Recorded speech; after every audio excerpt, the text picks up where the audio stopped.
أهلا بكم. النهاردة هنتكلم عن القوة والأسس. أول درس عندك في منهج الرياضة الترم الثاني. في سؤالين مهمين يعني تبقى عارف فكرتهم. بيقول لك اكتب كل ما يأتي في صورة أسية بحيث يكون الأساس عدد أولي.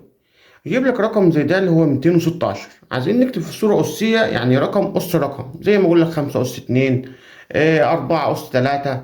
فعايزين نخلي الرقم ده على هيئة أسية، بس في شرط ان الاساس لازم يكون عدد اولي. طبعا انت المفروض تبقى عارف الاعداد الاوليه.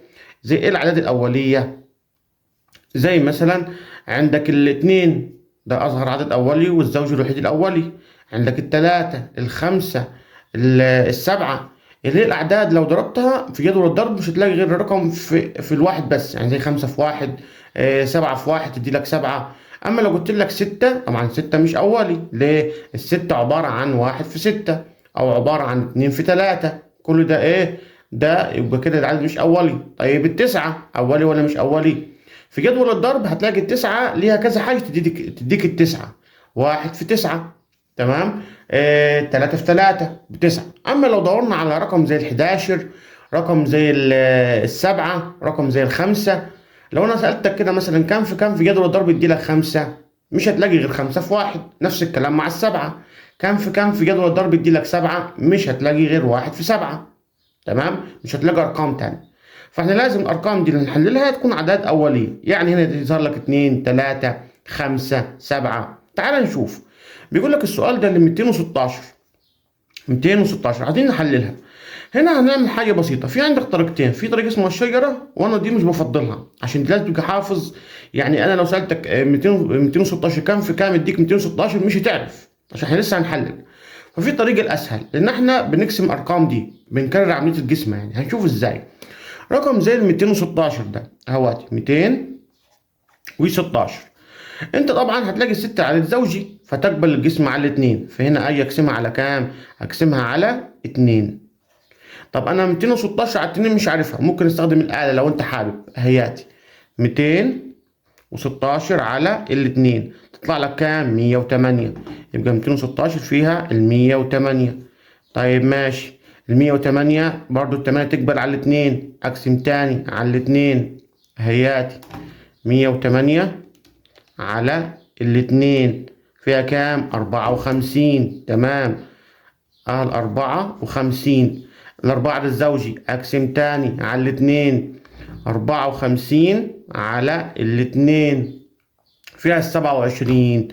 تمام. السبعة وهالعشرين. هتيجي تقسم ال27 على الاتنين مش هتنفع عشان طبعا السبعة عدد فردي. لكن انت كده خلاص بسطنا الدنيا شوية كده. انا عارف ان ال27 عبارة عن 3 في 9. يبقى ال27 تقبل الجسم على كام؟ على التلاتة. ومينفعش اقول 9 هنا عشان 9 مش اولي. انا لازم كل العمود ده يبقى عدد اولية زي التلاتة. يبقى 27 على التلاتة فيها الكام؟ فيها التسعة اهياتي. التسعة تكبر على كام؟ على التلاتة. تسعة على التلاتة فيها الكام؟ فيها التلاتة. التلاتة اقسمها على التلاتة فيها الكام؟ فيها الواحد. تلاتة على التلاتة فيها كام؟ فيها الواحد. طب احنا كده بسطنا ل 216. هنشوف الارقام اللي طلعت على يدك الشمال دي. في عندك هنا كام؟ اتنين وتلاتة. شايف؟ اتنين وهالتلاتة. هاخد اتنين في تلاتة، دول ظهروا. طب تمام. طيب الاتنين دي اتكررت كام مرة؟ واحد اتنين تلاتة، تبقى اتنين أس تلاتة. طب التلاتة دي اتكررت كام مرة؟ تلات مرات. واحد اتنين تلاتة، تبقى تلاتة أس تلاتة. تمام؟ تعال نجرب نفس الخطوات دي مع المية وتمانية. طبعا المية وتمانية هتلاقي الآحاد عندك صفر. طالما الآحاد صفر يبقى تعرف إن الرقم ده يقبل القسمة يا على الخمسة يا على الاتنين. طب تعال نقسم ال 180 على الخمسة. هياتي تطلع معاك 36. يبقى ال 180 هنكتبها هنا طبعا على يدك اليمين. تقبل القسمة يعني على التنين أو على الخمسة. التنين صح، خلينا في التنين الخمسة عشان تنجز معانا. 180 على الخمسة فيها ال36. نيجي لل36. ال36 عبارة عن كام في كام؟ عندك كذا حاجة. عندك تبقى 3 في 12، عندك 2 في 18، عندك 6 في 6. تمام. يبقى 36 دي عموما عندك 2 في 18، او 36 6 في 6، او 2 اسف 3 في 12. كل دول ادي لك 36. طب انا هستخدم منها فيهم، تمام، هستخدم دي يا دي يا دي. ليه؟ عشان هنا عندك دي الاتنين اولي والتلاتة اولي. تعال نقسمها على التلاتة. 36 على التلاتة فيها ال 12. ال 12 هقسمها على التلاتة. 12 على التلاتة فيها الكام؟ فيها الأربعة. 4 تتقسم على الاتنين فيها الاتنين. التنين هقسمها على نفسها آخر حاجة. 2 على 2 فيها كام؟ الواحد. ولازم في الآخر يطلع معاك الواحد ده. أنت بتقسم الحاجة على نفسها. يبقى لازم العمود اللي على يدك الشمال لازم كل الارقام فيه ارقام اوليه.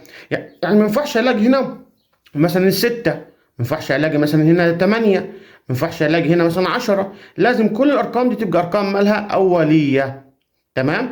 طيب يلا ابص على الارقام دي. عندك كام هنا؟ عندك 5 واحده اهياتي، 5 في. عندك 3 اهياتي في. عندك 2 ظهرت اهياتي.